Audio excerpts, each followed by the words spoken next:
Садитесь, ребят. Начинаем наш урок русского языка.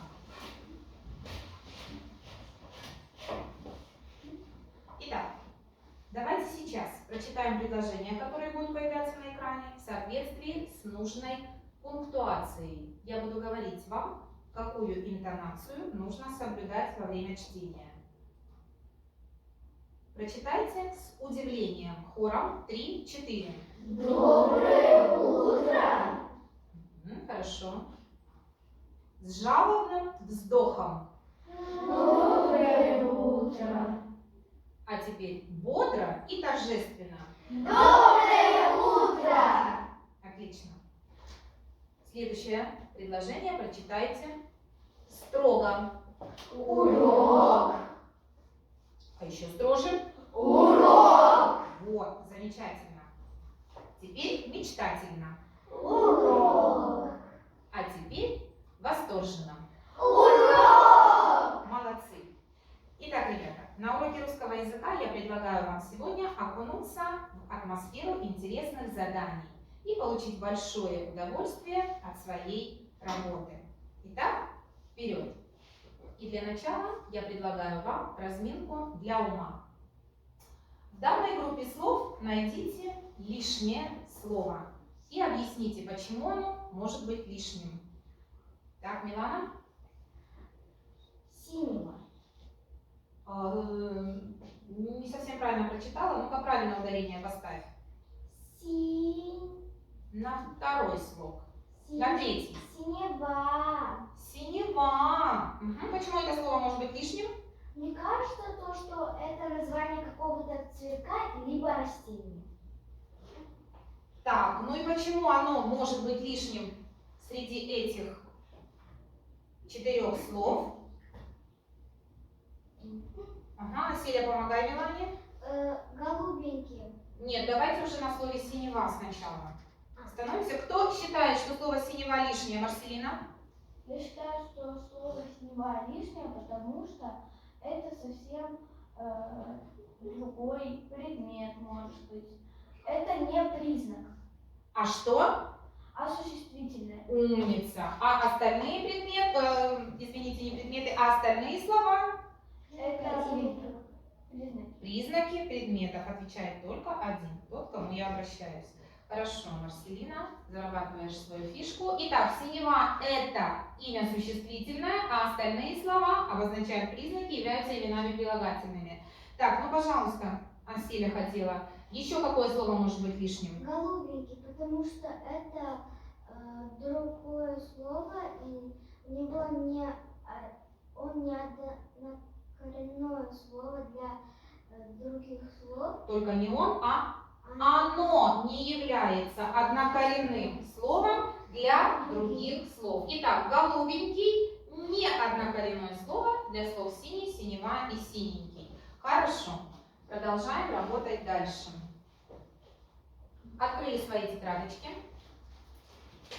и записываем сегодняшнее число 27 октября. 2 рабочие строчки вниз.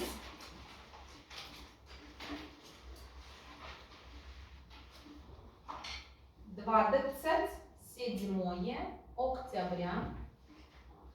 Классная работа.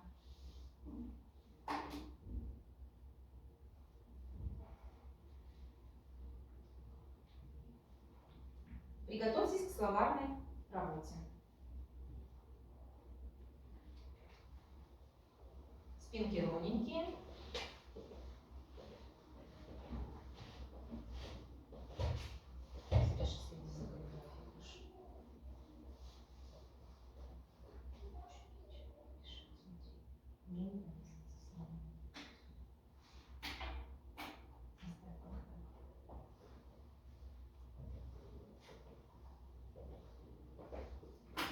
Готовы к словарной работе? Итак, ребята, чтобы познакомиться с новым словарным словом, вам сейчас предстоит разгадать ребус. Разгадав ребус, вы узнаете наше словарное слово. Пожалуйста. Видно?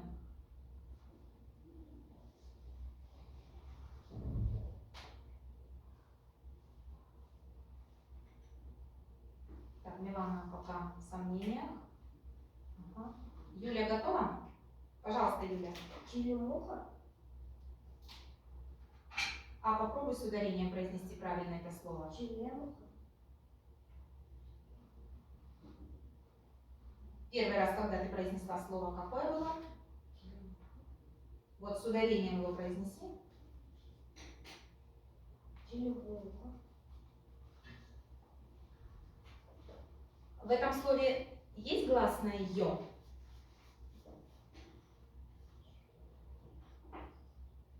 Есть в этом слове гласное «ё», Юль?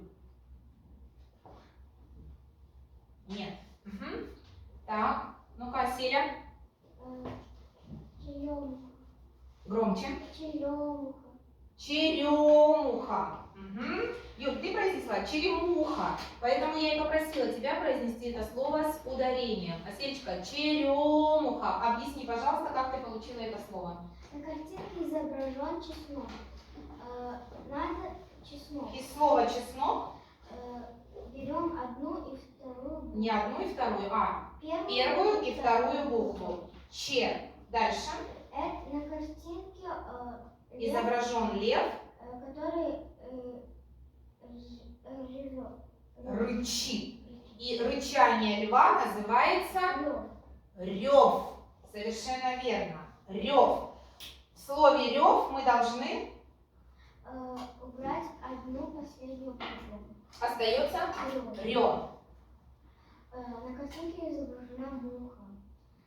Соединяем Части слова получаем. черемуха. Получаем новое словарное слово черемуха. Ударение будем в этом слове ставить? Потому что в нем. Потому что в нем есть гласное ё, а она всегда ударна. Хорошо. Что запоминаем? Запоминаем безударную гласную е в первом В слове. первом слоге. Хорошо? Запишите, ребята, это словарное слово к себе в тетрадочку. И затем мы с вами познакомимся с этим предметом. Что же это за предмет такой? Черемуха.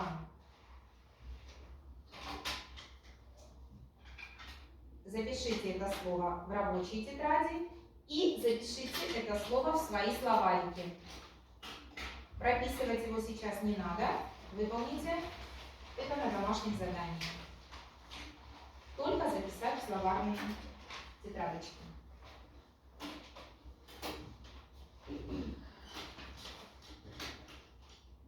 Итак, ребята, что же такое черемуха? Черемуха душистая с весною расцвела, и ветки золотистые, что кудри завела. Черемуха выглядит как кустарник или высокое пышное дерево, то есть есть разновидности этого растения. Высотой бывает от 10 до 18 метров. Толщина ствола достигает полуметра, то есть 50 сантиметров. Вот такая толщина ствола может быть у этого растения. Плоды черные, блестящие, на вкус сладкие и одновременно вяжущие. Цветущую черемуху ни с чем не спутаешь. Ее отчетливый аромат разносится по лесу на многие сотни метров. Цветет это великолепное дерево в мае-июне. Черные, напоминающие мелкую вишню плоды, созревают летом в июле или августе. Плоды черемухи содержат кальций, калий, фитонциды, витамины Е, П, С, органические кислоты, эфирные масла. Несмотря на богатый состав, бесконтрольное потребление плодов может привести к неприятным последствиям. То есть употреблять в большом количестве плоды черемухи категорически запрещается. Букеты черемухи ароматные и красивые украшения для дома. В то же время они могут вызвать отравление. Для того, чтобы избавиться от насекомых и продезинфицировать помещение, достаточно полчаса подержать букет из веточек черемухи и затем через полчаса этот букет убрать, вынести на улицу. Потому что, как я уже сказала, аромат черемухи может вызвать головокружение и даже отравление. Поэтому, несмотря на всю полезность этого растения, обращаться с ним нужно очень аккуратно. Ну и следующее наше задание – Это синтаксический разбор предложения. Спускаемся на следующую строчку после словарного слова и записываем наше предложение. Айсана, читай предложение вслух. Городские жители в субботу выезжают на природу. Записываем это предложение.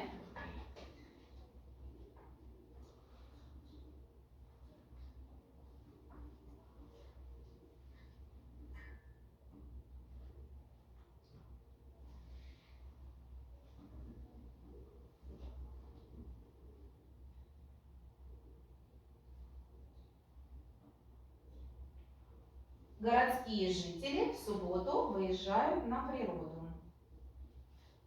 Назовите мне орфограммы в словах. Какие встретились здесь орфограммы, и если возможно, как ее проверить? Айзерем? В слове «субботу» двойная согласная. В слове «субботу» удвоенная согласная «б». Так, еще. Милана? В слове «городские» Какая орфограмма? безударная гласная «о» в первом слове. Можно ее проверить?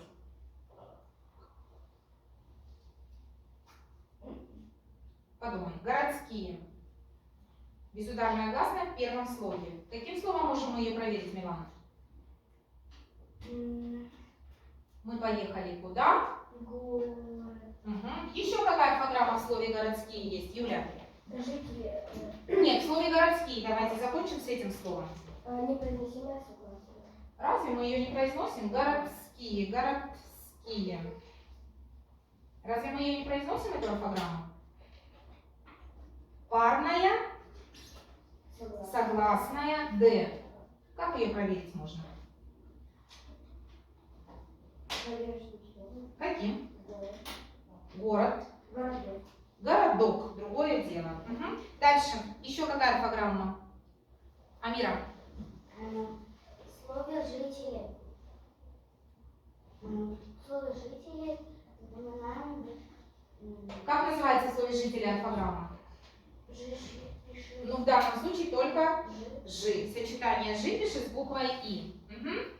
Так, ну и найдите мне, пожалуйста, в этом слове еще одно словарное слово. Здесь их несколько. Городские, субботу, а еще? Канал. Природа. Что нужно здесь запомнить?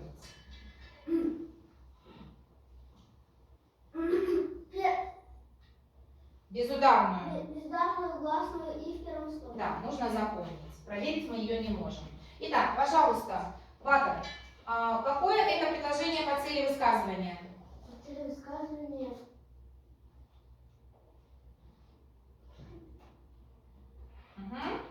Айсана? Повествование.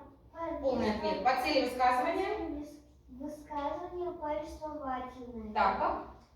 Так как содержит сообщение. Хорошо. По интонации, Ватер, какое оно? Не восклицательное. Поэтому в конце Точка.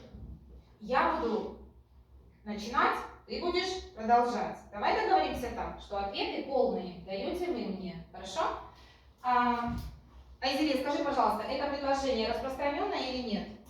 Почему? Это предложение распространенное, потому что здесь есть второстепенные члены предложения. Хорошо, умница. Начинаем разбирать. Дамилия, пожалуйста. В этом предложении говорится о жителях. Задавай вопрос. Кто жители? Так, это. Это Как называется член предложения? настоящее. Подчеркиваем. Однолиние. Так, выражено. Хорошо. Кто жители? Это подлежащее. Выражено существительным. Да? Давай, Риана, дальше. Жители. Жители выезжают. Задай вопрос. Жители что делают? Выезжают. Это. Это Амира.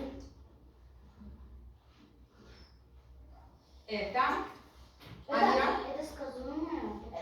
Двумя чертами. Так, достаточно. Это сказуемое, помогаешь Риане. Так, дальше. Подчеркиваем двумя чертами. Выражено Выражено в глаголе. глаголом. Глаголом. Хорошо. Что мы с вами нашли сейчас, Айсана? Главный член предложения. Как по-другому они называются? Грамматическое слово. Хорошо. Милана, что делаем дальше? Мы Грамматическую основу нашли. Дальше? задаем от нее вопрос. От главных членов предложения задаем вопрос к... К второстепенному. Пожалуйста, сначала от подлежащего. Выезжают От подлежащего. жители какие? Городские. Это Это дополнение. какие? Жители какие? Обстоятельства. Помоги, Канат. Определение. Определение. Милана, подчеркиваем, как определение? Волнистые. Волнистой линии. Выражено оно у нас? Прилагательное. Да, жители какие? Городские. Выражено прилагательным. Так, хорошо. Дальше. Дальше, Юля. Жители когда выезжают? Так, без жителей уже. Выезжают. Когда? Когда? В субботу. В субботу. Это. Обстоятельства подчеркивается пунктиром с точкой. Хорошо. Выражено Выражено существительным. с Предлогом. С предлогом. Выражено существительным с предлогом. Хорошо. Так. Василия. Выезжает куда? В природу. Это. Это дополнительное. Куда? Куда? Обстоятельства. Подчеркиваем. Подчеркиваем пунктир с точкой. Выражено. Существительным. С Предлогом. предлогом. Хорошо. Так. Молодцы. Фишечки зарабатываем за свои ответы. Хорошо, ребят, спасибо за это задание. Хорошо поработали. И положите пока ручки. Давайте немножко вспомним те темы, с которыми мы с вами уже познакомились и работали на предыдущих уроках. Итак, сколько склонений имеют имена существительные? Полный ответ, чтобы заработать фишку. Вага. Имена. У него существительных 3 склонения. Так, как они называются?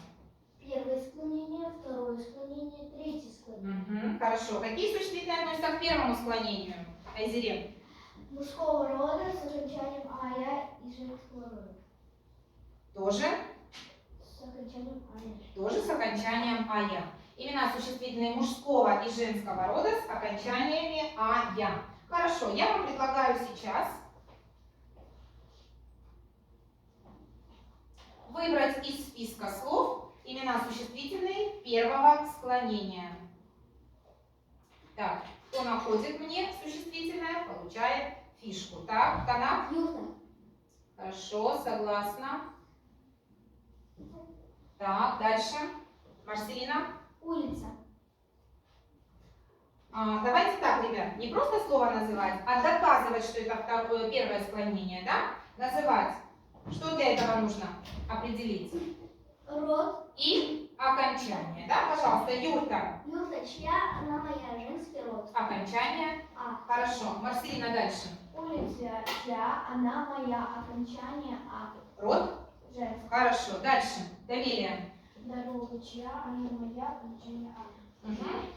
Женский Женский род. Хорошо, сейчас дам фишку. Дальше. Так, Милана. Юноша. Юноша чей? Он мой. Мужской род. Окончание а. Хорошо. Так, дальше. Амира. Библиотека чья? Она моя. Женский род. Окончание а. Хорошо. Так. Аселя. Песня. Песня чья? Она моя. Окончание я. Первое склонение. Род. Род женский. Женский род. Так. Канат. Дедушка. Дедушка чей? Он мой. Мужской род. Окончание а. Хорошо. Так. Юля. Ручка. Ручка чья? Она моя. Женский род. Окончание а. Айсана. Вишня чья? Она моя. Женский род. Окончание я. Хорошо, молодцы. Ребят, не случайно мы вспомнили с вами имена существительные первого склонения. Так подробно разобрали, какие окончания они имеют и какой род у этих существительных.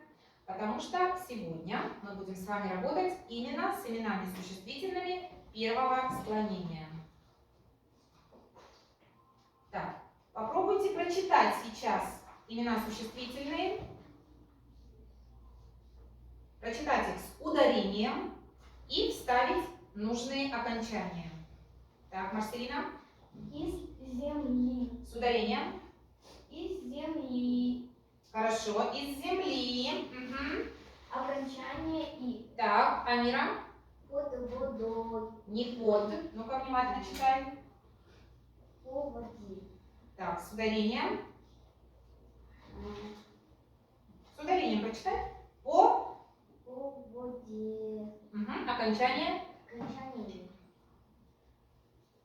Е. По воде. Ариана.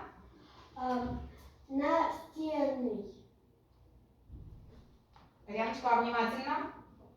На стене. На стене. Окончание. Окончание е. Е. Хорошо. Такой вопрос, ребята. Было ли трудно прочитать эти существительные? Марселина, было ли тебе трудно прочитать? Нет. Почему? Не трудно было определить тебе окончание? Объясни, пожалуйста. Что тебе помогло? Мне помог предлог. Так, Марселине помог предлог. Амира и Ариана, а вам что помогло? Мне помогло стены. Правильно ставить окончание. Что вам помогло?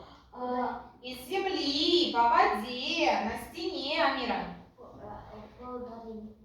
Ударение помогло, да? Совершенно верно. Предлог и ударение помогло нам прочитать правильно эти существительные. Из земли, по воде, на стене. Эти окончания как называются, Милана? Эти окончания называются гласные. Так, гласные какие? Гласные ударные. Ударные. Поскольку эти окончания ударные, гласные ударные, нам было их очень легко написать. Скажите, пожалуйста, а какое окончание может вызвать трудность при написании, Гамелия? Какое окончание может вызвать трудность? Было бы нам трудно его прочитать. Аселя? Которое словами... Окончание какое будет у нас вызывать трудность? Вот сейчас мы очень легко с вами вставили е, из земли, по воде, на стене. Нам было сделать это очень легко. А в каком случае нам будет это сделать достаточно трудно, Марселина? В словах, где один слог. Ты думаешь? Ты думаешь, там будет сложно вставить окончание? Нет. Милана? Когда очень много вариантов ответов с окончаниями В каких случаях? без предлогов. Так, без предлогов. Без ударных гласных. Тогда, когда окончание будет безударное. Совершенно верно, ребят. В том случае, когда окончание в слове будет безударное, оно будет стоять в слабой позиции. И тогда нам ни предлоги, ни какие-либо другие подсказочки не особо помогут, потому что окончание будет безударное. И значит, мы с вами будем испытывать затруднения для того, чтобы написать нужную букву. Сегодня мы с вами знакомимся с темой урока «Падежные окончания имен существительных первого склонения». Не случайно мы с вами очень много в начале урока говорили именно о первом склонении. И целью нашего урока, ребята, будут следующие моменты. Мы узнаем о правописании ударных и безударных окончаний имен существительных первого склонения, о правописании ударных и безударных окончаний. Закрепим умение определять род, падеж и склонение имен существительных. Мы с вами это умеем делать. Сегодня на уроке мы закрепим это умение. Еще лучше научимся этим заниматься. Научимся различать художественные и нехудожественные тексты по их особенностям. Ну и, конечно же, будем развивать функциональную грамотность, а также умение работать в паре. А теперь давайте вернемся к нашим...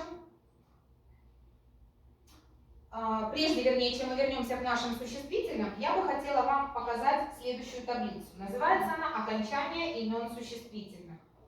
В такая большая таблица, в которой 29 вариантов окончаний.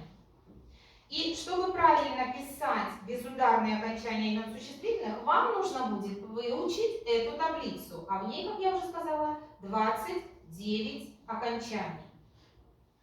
Сложно, да?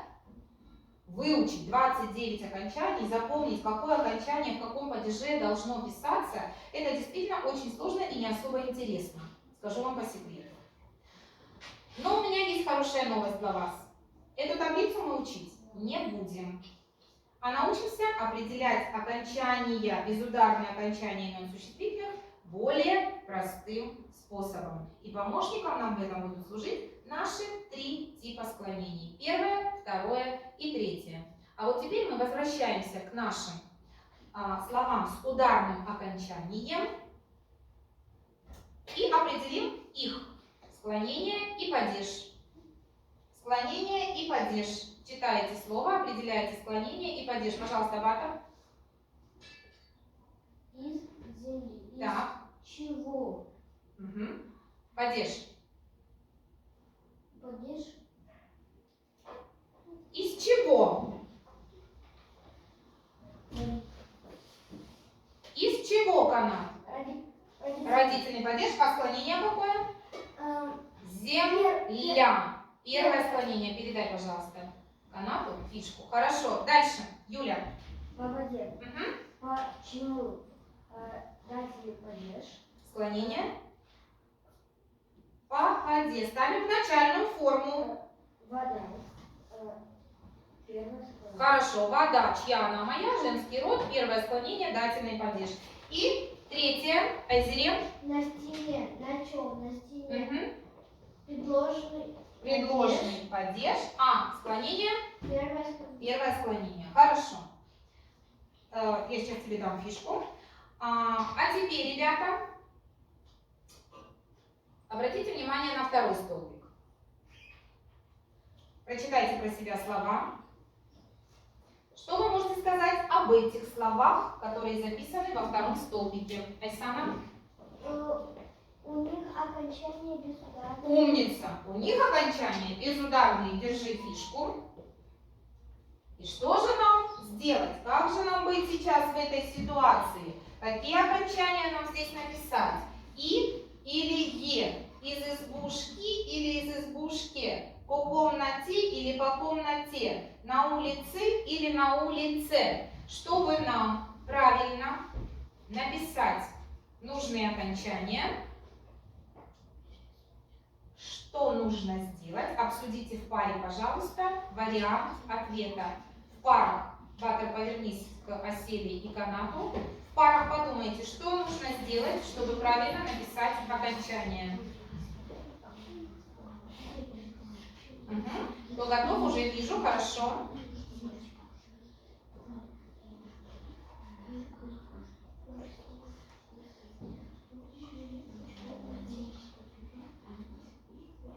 Так, вот у нас уже один ответ есть. У вас тоже готов ответ, да? Тоже готов ответ. Так, Дамелия Ариана, Марселина Амира. Тоже готов ответ. Угу. Сейчас Марселина у нас с Амирой еще посовещаются. Мы можем начать уже обсуждение? Да. Не обсуждение, вернее, а заслушивание ответов. Угу, хорошо. Пожалуйста, Милана, вам слово. Вы первые были.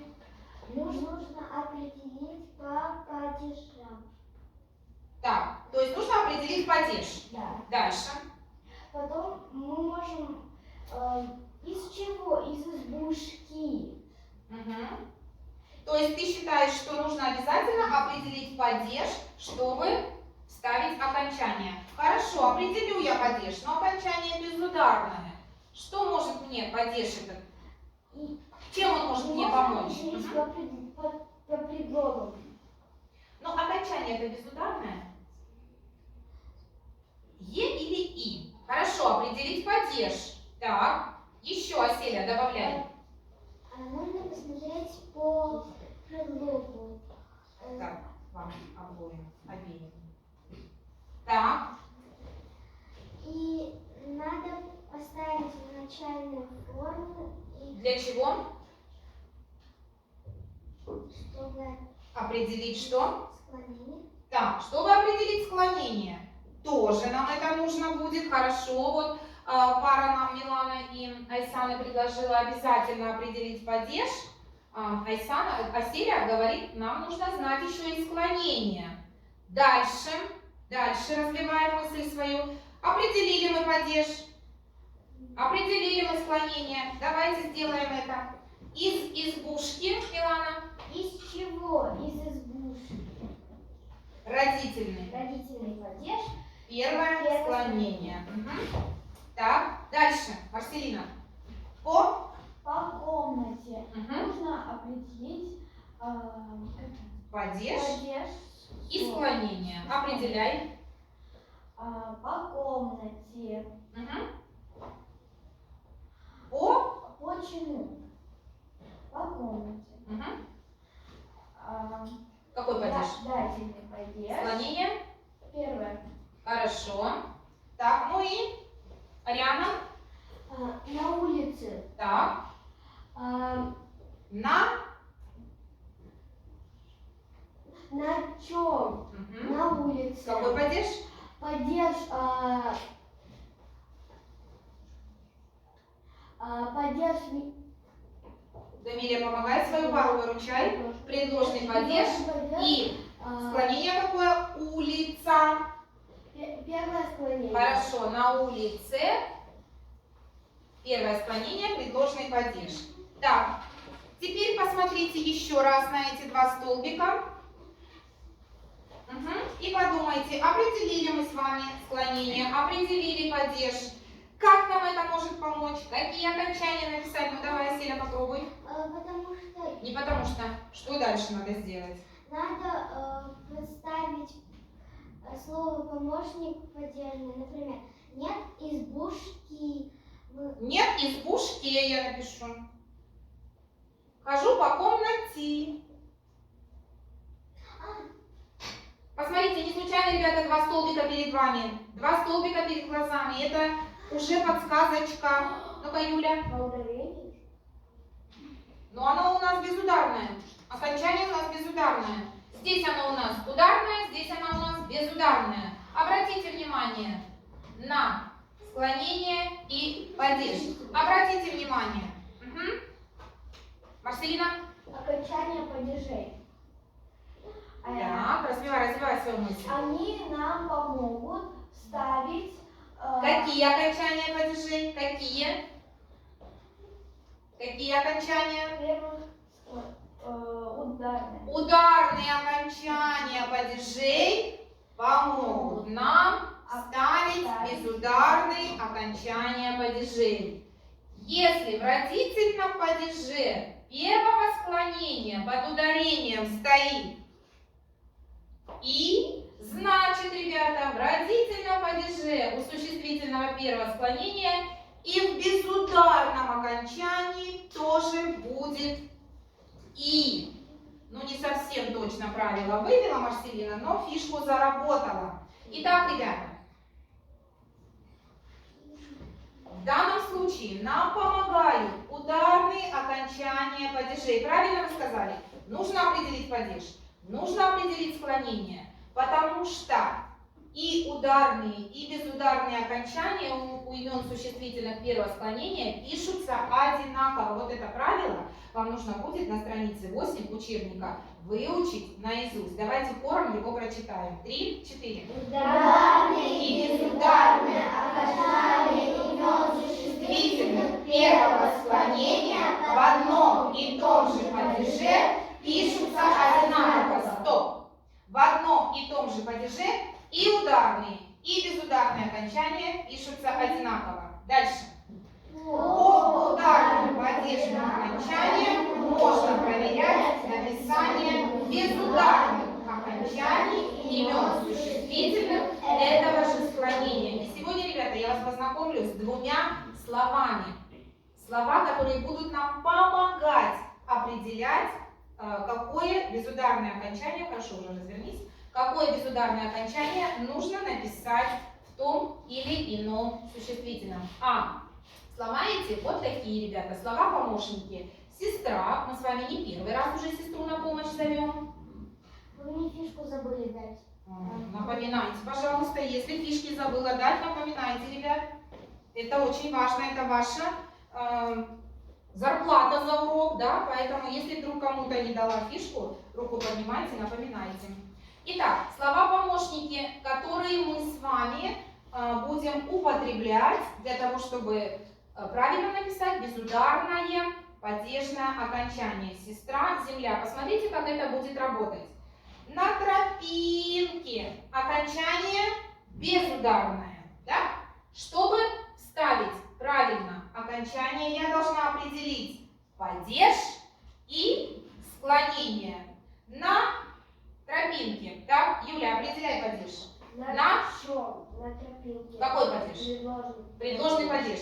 Склонение какое, Юля? Первое склонение. Потому что в начальной форме тропинка. Совершенно верно. Итак, первое склонение. Предложный падеж.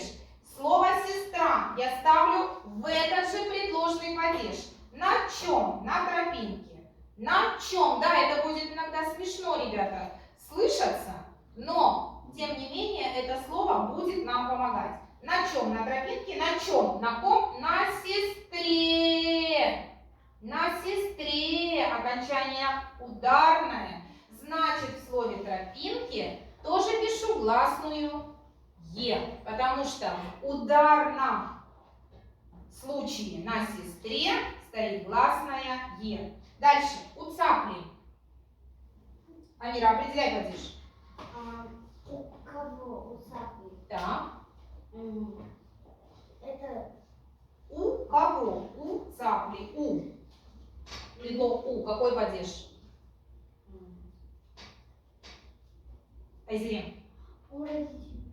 Родительный падеж. Склонение. Цапля. Первое склонение. Угу. Подставляем слово. Земля. У земли. Окончание ударное помогает нам правильно написать безударное окончание у цапли. Итак, если в первом склонении, вернее, окончание А, держи фишку, если в первом склонении окончание, ребята, А, значит, мы зовем на помощь сестру. Если у существительного первого склонения окончание Я, значит, мы на помощь зовем землю. Да? Сестра, земля. На сестре, у земли. Значит, в том же падеже у имени существительного будет то окончание, которое стоит в проверочном слове. Вот сейчас мы будем с вами выполнять упражнения, связанные именно с таким заданием. И вы отработаете умение правильно записывать безударные окончания. Вот она таблица, ребята. Только здесь у нас не сестра, а страна. Ну, слово страна тоже можете использовать как проверочное. Что, Юля, тоже забыла фишку дать? Угу.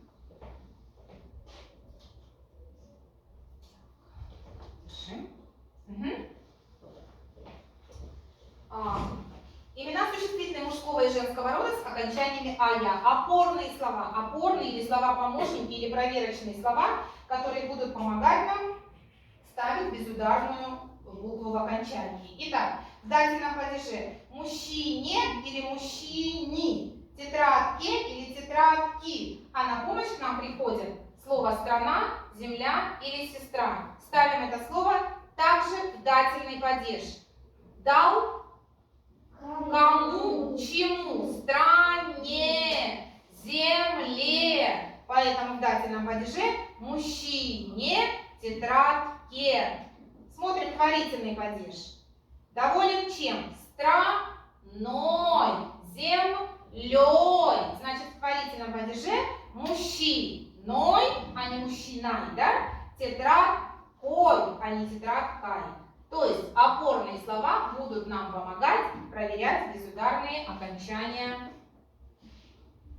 имен существительных.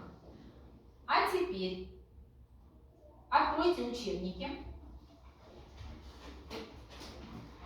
Так, страница 10. учебники, страница 10. И сейчас вы попробуете выполнить упражнение 4, в котором нужно что сделать? Доверие, прочитай задание. Пиши, раскрывая скобки, вставляя пропущенную букву и окончание. Обозначь склонение и падеж выделенных имен существительных. Итак, спеши, раскрывая скобки и вставляя пропущенные буквы и окончания. Ребят, письменно мы это упражнение с вами сделаем на следующем уроке, а сейчас устно в учебнике мы попробуем записать безударные окончания, используя наши слова-помощники. Итак, пожалуйста, первое предложение. Кто хочет попробовать? Давай, Милана. Учебники к себе положили перед собой и карандашиком отмечаем. Мой дедушка живет в деревне. Так, мой дедушка живет в деревне. Мой дедушка... Так, определяем склонение и падеж выделенных имен существительных и затем ставим нужное окончание. Итак, В чем? живет Живет в чем? в деревне. Какой падеж? Предложный падеж, окончание... Подожди. Живет в чем? В деревне. Предложный падеж. Зовем на помощь сестру или землю, без разницы. Живет в земле. Четко зови. Живет в земле. Слышу окончание Е. Значит, здесь в предложном падеже тоже пишу букву Е. Хорошо. Пишем. Наверху, над словом деревни, пишем предложный падеж и окончание Е. Выглядеть у вас это будет вот таким образом. Первое склонение, предложный падеж, окончание Е. Марселина, следующее слово. Пока ничего не записываем, просто устно, ребята. У дедушки большой сад. Хорошо. Проверяем слово дедушка. У дедушки определяем падеж. У кого? У дедушки. Родительный падеж. Хорошо. Зовем на помощь Землю. землю или сестру. У кого? У земли. Слышу четко окончание И. Значит, в этом слове пишу гласную И. Вы поняли, как это работает? Вы поняли, ребята, да? То есть, чтобы определить безударное окончание, безударное окончание у существительного, мы определяем падеж, в данном случае Марселина определила родительный падеж, первое склонение, и позвала на помощь слово помощник землю. У земли большой сад. Значит, здесь мы подставляем гласную И. Итак, ребят, наш урок подходит к концу. Поэтому давайте мы подведем с вами сейчас итог урока, а на следующем уроке мы все это с вами продолжим и обязательно дальше каждый из вас попробует правильно ставить безударное окончание. Итак, чему мы сегодня с вами учились? Сегодня на уроке кто может подвести итог? Аселя? Сегодня я на уроке узнала, как определять безударное окончание имен существительных. Как правильно Писать. писать безударные окончания имен существительных. Так, чему научились? Милана? Сегодня я научилась определять окончание безударных гласных в слове. Определять безударные окончания в слове. А еще что вы узнали? Что вы еще узнали? Еще что узнали, Айсана? Новое словарное слово. Какое? Черемуха. А еще что узнали? Еще что узнали? Два новых опорных. Какие? Земля и сестра. Совершенно верно. А теперь скажите, сможете вы, используя эти два новых опорных слова помощника, сможете ли вы правильно писать безударные окончания в словах? Сможете? Да. Да. И тогда давайте так, ребята. Кто доволен своей работой на уроке, хлопните, пожалуйста, в ладоши 3 раза. Спасибо. Кто затруднялся в выполнении заданий и не все было понятно сразу, хлопните 2 раза. Кто совсем ничего не смог выполнить, хлопните 1 раз. Я очень рада, что таких хлопков у нас не прозвучало. Спасибо вам большое за работу. Домашнее задание у вас будет закончить упражнение номер 4 и подсчитать свои фишки, сообщить мне количество фишек у каждого из вас. Плюс для оценочки в поделив я добавлю баллы за выполненное домашнее задание. Урок окончен.